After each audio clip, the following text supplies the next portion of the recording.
I know I'm really happy to be here. It's nice the book is starting to have a life of its own. In a way, that's what we're talking about, is the way fictions, images, and ideas, narratives, icons develop a life of their own. And then once they develop a life of their own, they aren't quite fictions and fantasies in exactly the same way as they were when they started.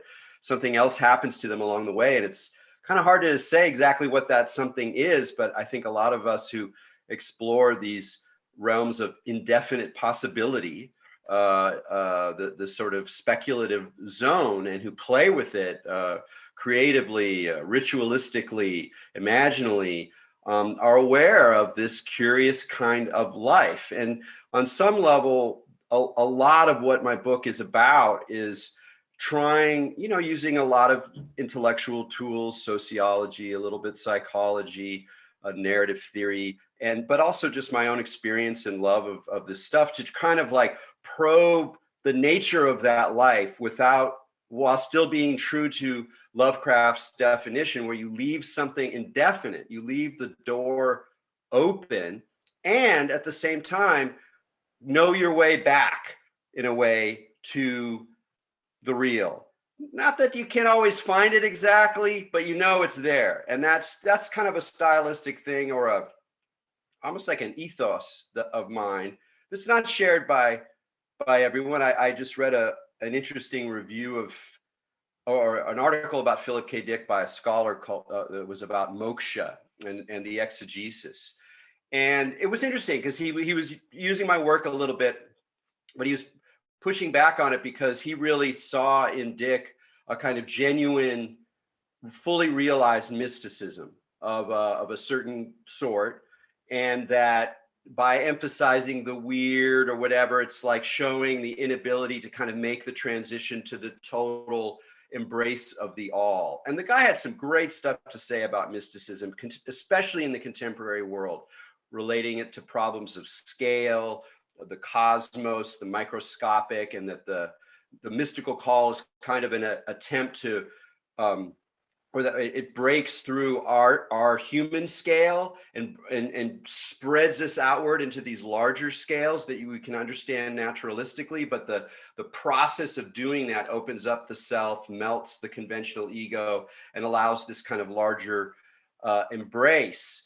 And I love that stuff. I think it's great, but it also, for me, kind of cherry picks the situation, which is just more complicated, messy, goofy, and in Dick's case, and in fact, in the case of all of the guys that I'm writing about, also pathological sometimes. So I think for me, the weird is not a way to limit mystical possibility, but it is a way of kind of demanding that the mystical glimpses, fusions with the cosmos, encounters with glorious beings, are seen in the context of all the other stuff that tends to go along with that kind of thing, which is often much more ambiguous, sometimes demonic, sometimes psychopathological. And it's not a way of reducing it, which is what this guy saw, but it's a way of just kind of, I don't know, bringing in a more multidimensional perspective, a kind of mixed way of approaching these things, rather than a kind of black and white.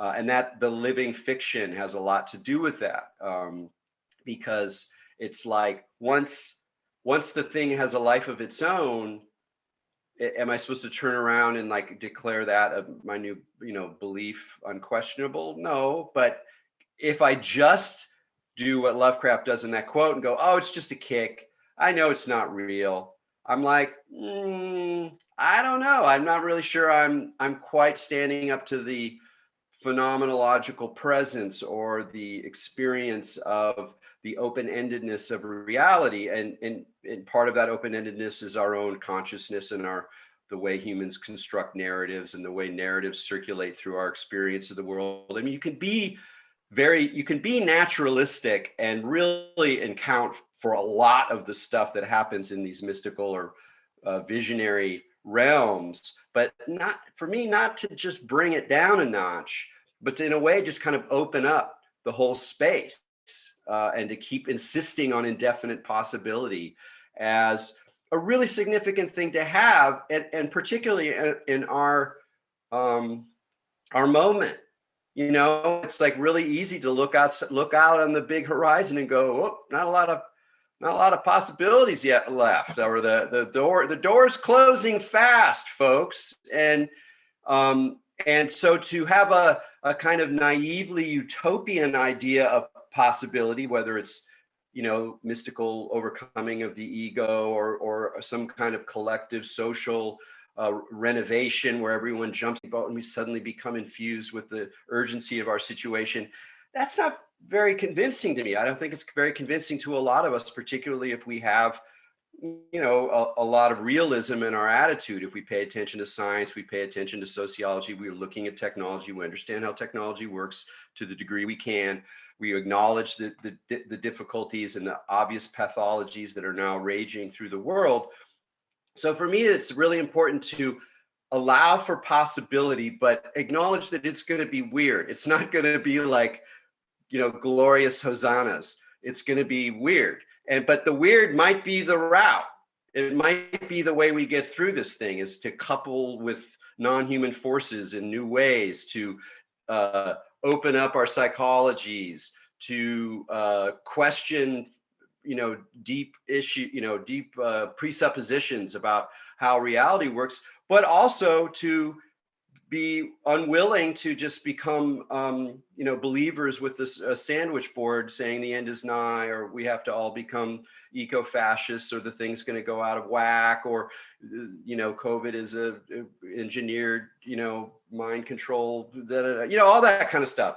It's like, no, that's not it either. So I'm really actually trying to kind of chart, using these characters, I'm trying to chart a way of thinking and being in our very weird moment, where you're not actually shutting down indefinite possibility, even as you're not quite, you know, trumpeting the solution or the kind of vision that's going to carry us through what is, no matter how we approach it, going to be a very challenging, already is a very challenging time.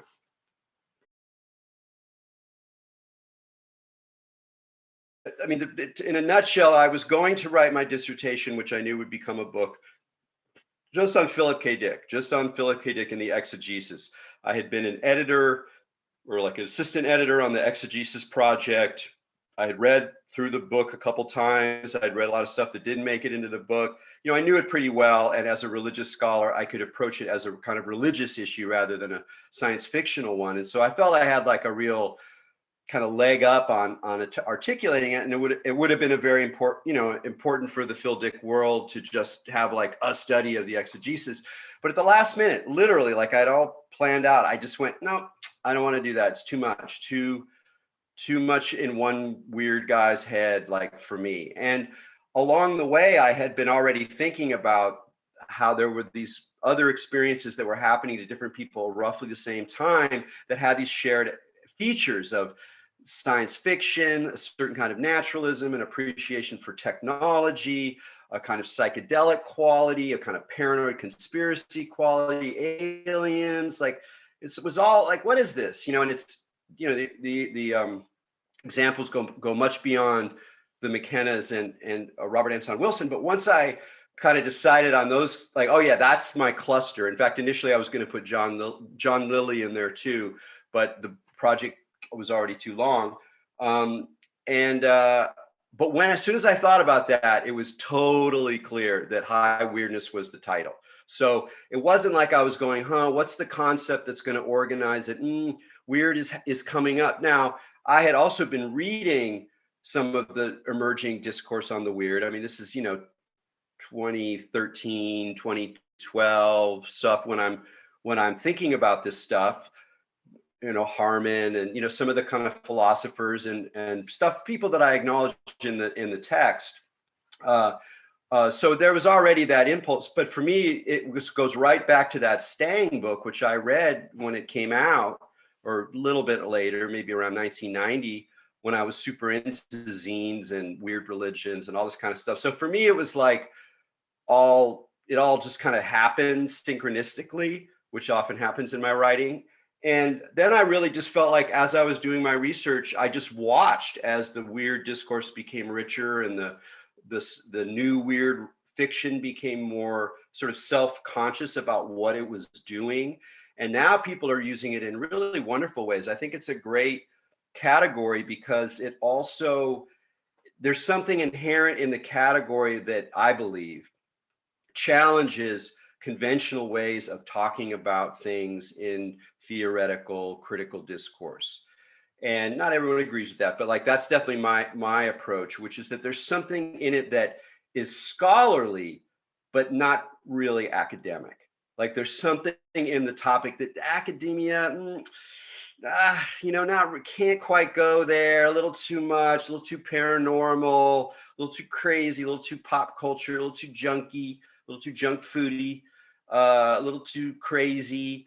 But you can be very scholarly about it, just as in esotericism. There's a lot of zones of esotericism that are deeply scholarly, but not quite academic, doesn't quite work, doesn't quite fit there, seems a little strange, a little peculiar. So in a lot of ways, I was influenced by the fact that esotericism as a field is only very lately gotten, relatively speaking, and with some very important exceptions, gotten a sort of strong academic representation. But the scholarship of this stuff just runs throughout the 20th century. Some of it's goofy, some of it's kind of dodgy, but the form of scholarship as a way of maintaining the space is, I think, really important because it tells us something about how scholarship is also an act of the imagination.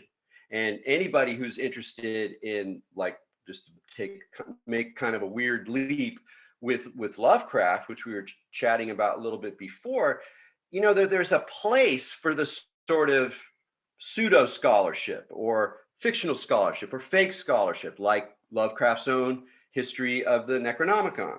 Why is that there? Why are we using sort of realist scholarly language in the midst of the fantastic? Well, because it also has its own particular kind of fantastic power. And if you're into esotericism, you know that a lot of the books on your bookshelf aren't about like new age things, like how to actually have this experience of visions, or if you do this kind of rituals, you'll open this portal and you'll meet the fairies or whatever. It's more like, no, it's a little more careful. It's a little more distanced than that. It's about the texts and the writers and how things emerged and where concepts came from and the history of the Picatrix and da da da da. But we also know that by immersing ourselves in scholarship, we're seeding a space of indefinite possibility that can be used creatively, personally, magically, fictionally, in all sorts of ways. That's very fecund. And so I wanted to write something that was in that mode. And I kind of believe that the weird, this is too normative a statement for something like the weird, but the weird should have that kind of character to it, where it's not tied up in a bow, where there's something open, there's something raw, there's something kind of peculiar and unsettling about it. And for me, when you get that sense of something unsettling, that's a really good sign. And that's where the guy I was referring to earlier, I think he kind of missed it a little bit, is that sense of horror in the picture, or unsettling, or dread, or that kind of element. For me, that's a sign that we're actually getting somewhere. I mean, you don't necessarily want to live there. You don't want to get stuck there. But if that's in the picture, to me, there's something going on. There's something behind that portal that's actually worth trying to grapple with, precisely because it challenges something in me, a fear of madness, a fear of the void, a fear of horror or terror at something that I can't understand. All of that to me is not just something interesting or a valuable dimension of human experience or intellectual inquiry. It's also like really good skills to develop right now, because whatever's coming down the pike is going to be really fucked up in a lot of ways and deeply challenging to our inherited modes of being in the world. And it might be the case that precisely the things that we need to do in order not to completely blow it are going to require confrontations and self-transformations that involve dread, horror, paranoia, fear. Like the shadow stuff may be in the direction of the healing, at least to a certain degree.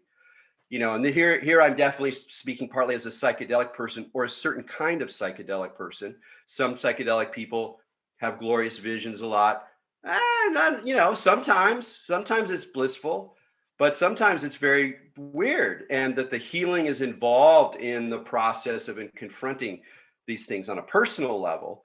But I think that there's something to be said for that on a global level, where we're being challenged with a variety of kinds of post-humanism or after humanism. And some of them are really dreadful. Some of them are very dystopian.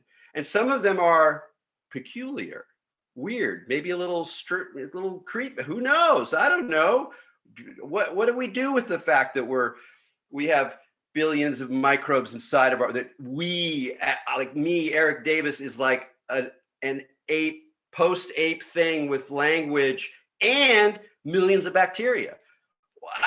That's like right now, as we speak. Maybe the way forward has to do with like changing the boundaries of the self such that I can sort of be integrated with all of these non-human forces and factors that are going on around me, and that to do that authentically, in my mind, involves becoming more comfortable and conversant with the weird or the anomalous.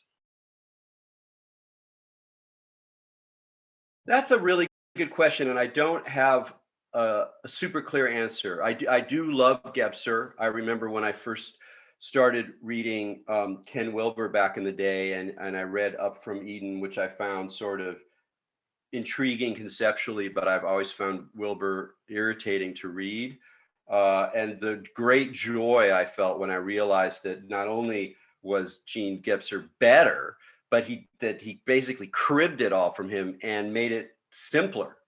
And that when you read Gebser, there's a complexity, a richness, a sense of resonance, a deeply he's a very deeply humanities person. Like he's like immersed in art and philosophy and history of man, Whereas like Wilber is just kind of taking the bones of the system and then sort of building on that some conceptual idea about the evolution of consciousness, which I still think it has its value.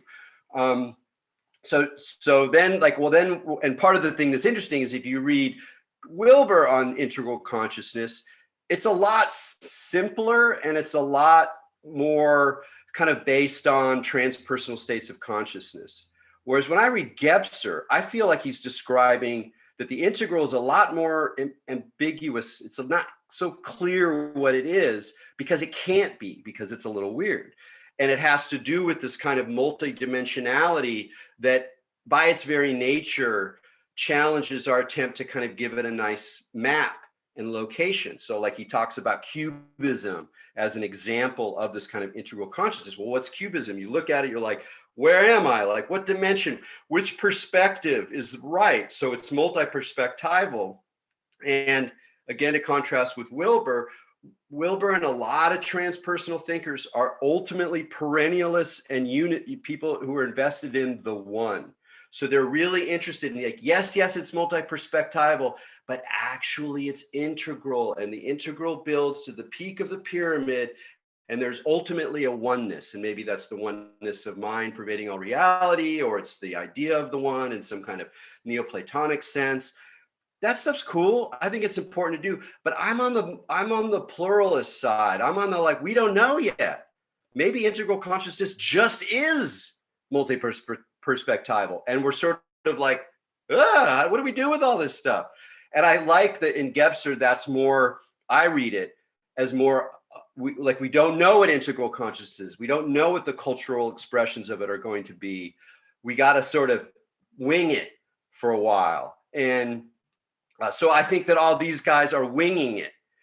Do they represent some future, some evolutionary future? I'm not sure, but I definitely believe that they represent a kind of prophetic understanding of the way in which multi-perspectivalism gets articulated through modern media in a capitalist environment. So saying that like maybe the evolution of consciousness has, better plans for multi-perspectivalism than the sort of breakdown in consensus reality that we're all suffering through, mediated by these, monopolistic attention archons that we interact with every day just for our bread and butter. It's a pretty dystopian situation when you think about it in those terms. I'm not saying that Gebser was anticipating that, but I do think that the multi-perspectival transformation is well underway, and that it gets manifested in different ways depending on different technological, cultural, economic environments. And so we're in our sort of early attempts to create a culture of the integral that just looks like a mess because we're not really up for it. Humans aren't up for it. We're not ready for it. And there's all these sort of manipulative factors and advantageous factors that are in a way. So I think that these guys were sort of prophetic of that problem rather than some sort of future mind. Like in a sense, they're not models to emulate. And part of what I wanted to do was to show the way that they were all kind of, they all did their dance with pathology. They were all wrong in important ways. They all fell off the tightrope in various ways. And once again, that's where I push back against my friend my colleague who extracted these mystical pearls from the exegesis and said, no, Phil Dick was very consistent. He saw the world in this mystical way. And I'm like, I love those passages. There's tons more of them, but there are also reams, thousands of hand scribbled pages of completely batshit crazy, dark, bad sci-fi conspiracy narratives that are, maybe they're stories, maybe there's what thinks is actually going on. I don't know, but the pearls are in this stew.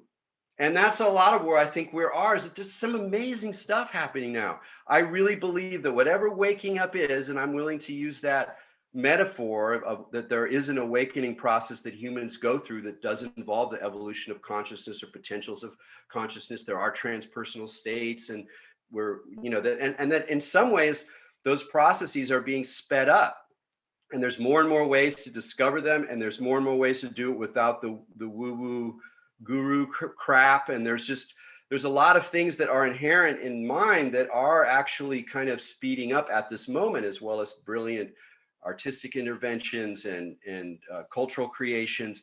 But it's just that the sea of gunk is so intense that it's really hard to focus on those things, to believe that they represent something positive, because the noise is so loud. And there's something kind of, a little, I don't want to say demonic, but there's something very dark about the way that media is now involved in the process of reality creation, that these guys were sort of like experimenting with in a prophetic way. Like, oh wow, we actually can sort of tease with play with reality, or recognize that reality creation is sort of a process that we can sort of steer, or can turn around and bite us, or whatever, and leave aside the question of whether it's ultimately real or not, and just kind of play with it, make fictions from it, make new theories from it, and work on that edge. Well, it's like now the secret's out. Everybody knows this. AT&T knows this. Mark Zuckerberg knows this. Putin knows this. Everybody knows this now. And so now we're seeing all these actors with all these agendas playing with this space. And unfortunately, my sense is that most human beings didn't really, or too few human beings got the message that we're now in a kind of, we're now in a time of sorcery, and you have to stay on your toes. And unfortunately, I don't think we were quite ready for it. Like, at least in the United States, man, like education is not particularly impressive here in the United States. And, so there's whew. So it's a weird time. And I do think that these guys, in a way, that it's maybe less that they represent that future consciousness, but more that they show the chapel perilous that we must go through to begin to manifest it, and in ways that are both helpful and warning signs. Because I think we can't, it's hard to say much better than that. There's probably cleaner ways to do it, but they're less fun to get through that portal.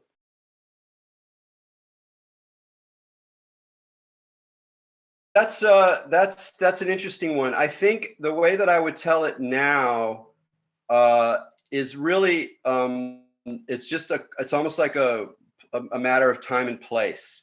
That I grew up in California. I remember going to my dad's work in 1975, and there was one of those big old deck tens with the punch cards, and there was a little monitor with kind of like orange alphanumeric monitor, and I played my first game of adventure, and this was before I ever played D&D. So my first kind of introduction to this sort of play, role play world was this early computer game. And my best friend at the time, his older brother was a nerd hacker who had an early Altair, and he showed me how it worked. And I did some early programming with like recording the data on cassettes and stuff. So I have a very almost like childhood memory, and a lot of people's fathers were engineers. I grew up in San Diego. There's a lot of engineering. So I've just always been a very, I have a lot of, I pick up I have an anthropological radar. So I just pick up the signals that are around me culturally, particularly religiously, whatever. I pick it up. So in a way, I just feel like I was very shaped by that aspect of California. You also see it in Thomas Pynchon, for example, who lived in California, wrote Gravity's Rainbow in California. The Crying of Lot 49 involves this kind of, there's acid and there's cybernetics. And then the connection historically between psychedelics and cybernetics is enormous. The whole growth of systems theory as a way of kind of technically speaking about higher states of consciousness, ecologies of consciousness, ecologies of reality, that there's kind of this current of a sort of very West Coast cybernetic intellectual current that's open to ecology, open to altered states, and is appreciative of visionary experience and indigenous worldviews, et cetera, et cetera. It's just, I could defend it, I could critique it because it got bound up in all sorts of ways. And some of the dystopia that we're in now is California's fault, and not just as a place, but as a culture. And so there's a whole lot of things you could say. And then there's a lot of ways that I would still defend some elements of that perspective and possibilities that could have happened that didn't happen for other reasons, and that there is sort of, if not a utopian, then at least a transformative and open-hearted version of that current that got increasingly beat down by capital or other forces. So I could kind of tell both stories, but in a way, the answer is that's just where I kind of come from. And I've always sort of seen that aspect that once we, my belief is that something, there are these moments in history and like the actual natural history of the world where things change. So when we start to use electricity for communication with the telegraph in the mid-19th century, something changes in the natural history of the planet. It's not just that human culture changes because we have a new technology. That's a too limited view. Look at it cosmically. There's a planet. It's been there for billions of years, and then suddenly, electricity is this cosmic force, and then suddenly some creature or arrangement starts to turn that into a language thing, and then that starts to change the dynamics of the planet. We move towards globalization, et cetera, so that technology is part of this transformative process in a way. And my hunch was that it was always interesting to then take it as far as you could in another direction, towards the anomalous or the irrational or whatever, to be very much tuned into the irrational side of it, because that tends to be something we don't see. But there's this more specific example that has to do with your or a different kind of response that has to do with your initial question, which is about interfaces. And I really remember when I first understood how you can look at computers as nested hierarchies of language that at a certain point become interfaces. So that what you're handling is you're not actually dealing with machine language, you're not actually dealing with logic gates or even the programming language that's it's in turn organizing those things, which are organizing voltage pulses that are moving through a binary grid of actual physical matter. That this kind of layered cake, you get up to the icing, and then you're in the realm of the interface. But the weird thing about the interface is that it's kind of magic. I mean, it's like oh, let's put a trash can. Oh, it's a magical trash can where I can drag files and they disappear, sort of. And you're like, okay, so what is that? It sort of is a trash can. It isn't a trash can. And in my generation, where my generation is the last generation to have an analog upbringing, fully analog upbringing, discover the computers begin to change our world. So I think that my generation, and me in particular, is very aware of that shift and that transfer. And so when you're moving into the kind of interface, it's like, okay, now it's like, what's still analog about this? What's still fuzzy and messy and kind of haunted and resonant, the way that an LP is sort of resonant and haunted in a way that a digital recording just isn't. I mean, I'm not going to get into whether it sounds better or whatever, but I believe there's a difference, and that the soul recognizes that difference. And it's not one's better, da, da, da. But so there was always that idea of the interface, but I just kept staying with the interface. And the way that that idea has evolved for me, and this gets back to the weird and alterity and the otherness of reality, is that the imagination can be seen as itself an interface. We don't understand a problem like global warming. How do you think about that? It's so complicated. There's multidimensional vectors of this and that.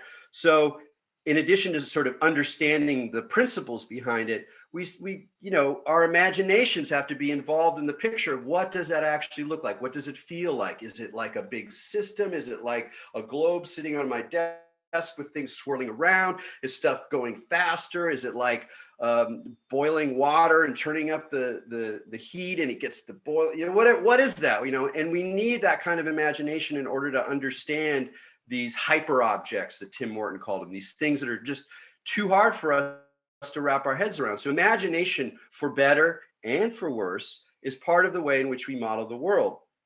Specifically, though, it becomes this sort of place, the imagination becomes an interface between us and what the non-human, what we can't totally understand. And science fiction, therefore, is one way of looking at science fiction, is that it's building interfaces, or it's running particular programs on the interface of the imagination or the narrative imagination in order to try to understand, encounter, have a visceral sense of these forces and factors in reality, in technology, in the cosmos, in nature even. And that's a nice thing about the weird, is it's related to the organic as much as it is to the technological, if not more so, that we need that interface in order to have that encounter. But that encounter, the fact that we're encountering something that's outside ultimately of that interface, also undermines the validity of the particular images and languages of the interface. So that's why it's sort of like religion, but it's not, because you are building symbol systems, ideas, metaphors, concepts, practices, narratives that sort of go farther and farther away from the recognizable human frame, get closer and closer and closer to the outside, the other, the cosmic, the microbes in my gut, the logic of fungi networks in forests. What, the fungi networks in forests? That's crazy. We didn't think about that 30 years ago at all. The microbiome? No, not at all. The idea that the microbiome is is influencing my psychology? No way. We weren't even close to that for all the science we had. Our capacity to take on that kind of,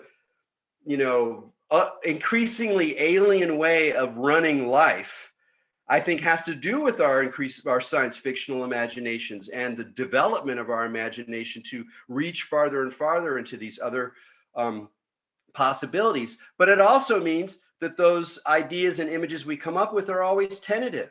There's another novel in the picture. There's another discovery that's going to undermine it. So the idea of the interface is a way to really affirm the work of the imagination, to affirm the value of encounter, of visionary experience, of playing with fictions and narratives, because they set up an interface between us and these other forces, and at the same time that they are only that, perhaps.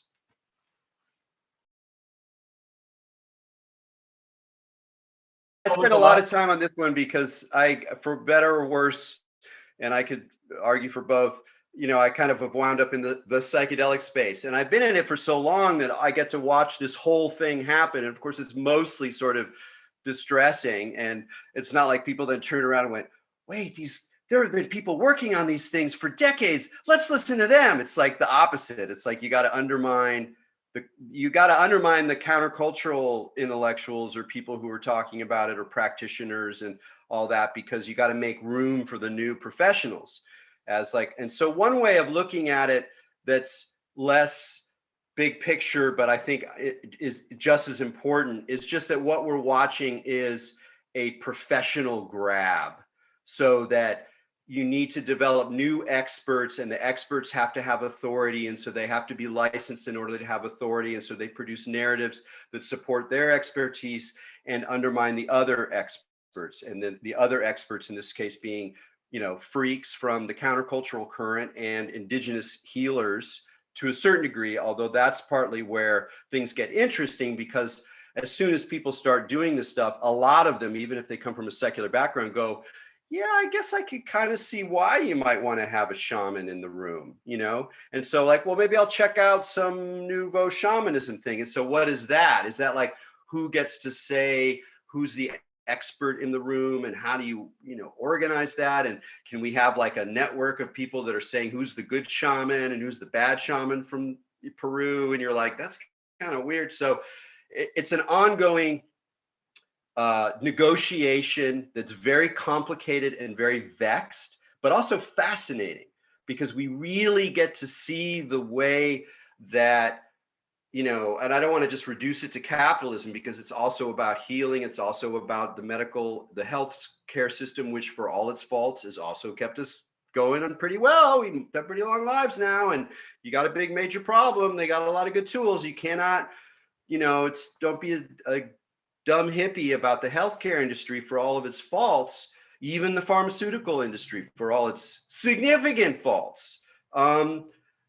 So we get to watch what happens when this immense machine or set of machines with extraordinary amounts of capital come into this little boutique, weird fairy land off to the side in some culvert, basically, and just go, yeah, that's the stuff we want. And so it's going to be crazy. It's going to be depressing and difficult, and it's shocking. And I see this comment about journalists taking 3 grams, a couple mushrooms in a Kensington flat, going, I'm an expert now, we're doing pioneering, and it's just absurd. And part of the reason I wanted to write High Weirdness, I don't think it necessarily worked very well, but part of my reason is to go, look, here's the, whatever you want to say about the history of psychedelics, it's weird. It's just, it just gets really weird. And people discover that, doctors, they do their first retreat, and they're resisting it. And then they're like, I can't understand this all. So it's potentially really positive. And in a way, I think it comes down to a couple of perspectives. And it is, on the one hand, we have faith in these substances and whatever animates these substances in themselves, such that even in a significantly degraded cultural environment, where people who are not really prepared or have only been fed pap as to their expectations of what this might be, nonetheless experience not just healing things, but weird stuff or mind-opening things, or stuff that stirs up questions that ends up remapping their lives or sets them on a journey and whatever. Do we have faith in that? Or is it that actually, as these forces of lameness come in and shape the language for their own purposes, some of which are noble and some of which are definitely not, is that actually going to kind of poison the whole thing and remove the special charm, remove the transformative possibilities? I don't know. It's the jury's out, and I refuse to get too cynical about it, even as I continue to call out the bullshit as I see it. I mean, in the end, I think that they're just too squirrely, and the attempt to make them medicines, to make them pharmaceutical medicines, is going to fail. It does not in the sense that people aren't going to get healed. I think people will get healed overall. And then in that sense, I must sort of begrudgingly accept the role of capitalism in the process of scaling up these medicines so that the millions of people who are suffering tremendously in this world of meaninglessness and fear have the opportunity to go through some of the experiences I did. It would be churlish for me to deny that their possibility, even though it's unfortunate the way the mechanism has to happen. At the same time, I think it's incredibly important. And again, this is what High Weirdness was about. This is what I try to do in my public career in the psychedelic space, to the degree that anybody's really listening, is at least people with power, is to keep that weirder zone, like keep the garden going. It's not a manicured garden. It's a weird garden. You plant things, you don't know what they are. Sometimes they're scary. You eat stuff that smells bad because why not? That sort of spirit of adventure, foolishness, adolescent speculation, profound visionary conviction, talking to aliens, talking to elves, like all that stuff. It's like almost our responsibility to make sure that side keeps going, because it's just going to influence the whole kind of field. Maybe, and as I said, I think that in 5 years' time, there's going to be a lot of additional complexities to the model of easy transition that I think a lot of forces want to see right now. It's sort of similar to the psychedelic one in the sense that, well, the more we talk about the weird, the more in which there are shows like Stranger Things, or whatever on Netflix, the more and more there's a mainstreaming, just as there's been a mainstreaming of superheroes and comic books and science fiction. It's no longer nerd culture over here. It's just kind of open. And the same things happened with magic. I mean, I talked to pagans of my generation or older, met serious ceremonial magicians, and most of them are like pretty dismayed by what passes for magic now, because it's pop. Now, does that mean that 14-year-old person, maybe of indeterminate gender these days, is inauthentic or not having that? No, I can't make that determination. There's always been that side of the pagan world, this kind of pop discovery of like the Necronomicon man and let's do it, but at the same time, you have to say that, yeah, that this stuff too is poppable. You can turn it into pop, and that simply put, that capitalism or consumer capital, whatever, our media culture is able to absorb, and anything that's outside it can bring in, and then it has a sort of juice because it's new, it's novel. So there's a kind of desire to consume novelty, and in that sense, I don't think that the traditional routes, or the routes that we have been accessing the weird, will stay weird necessarily, but that there will be more, and that my hunch is that at least some of it is more like is more alienating. That as the easier parts of it get absorbed, the harder parts to absorb are the more intense and difficult. They involve death, they involve not aliens like in the pop mythology, but the alien, the outside, the horrifying, etc. I mean, horror too is complicated because it can be blah, blah, blah, blah, but there's maybe even just as like a psychological factor. So I feel like the weird structurally can't go away. It's going to be there, but its location shifts.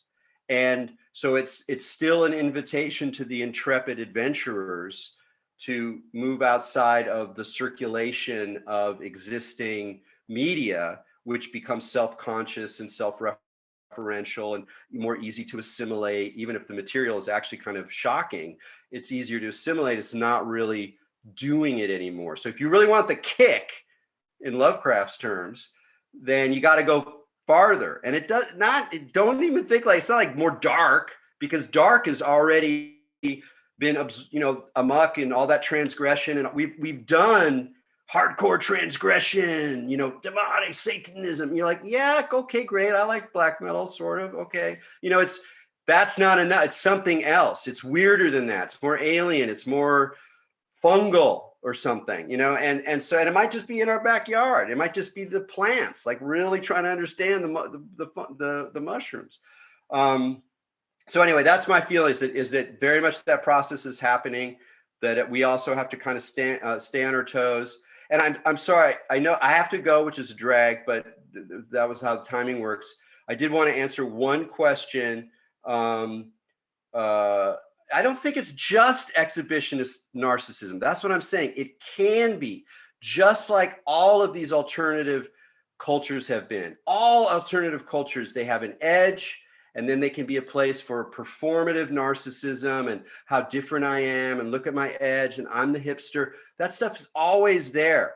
And it's almost like our job, if we really hear the call, to just kind of ignore that stuff or make fun of it, but don't get too involved in it, and continue your own work.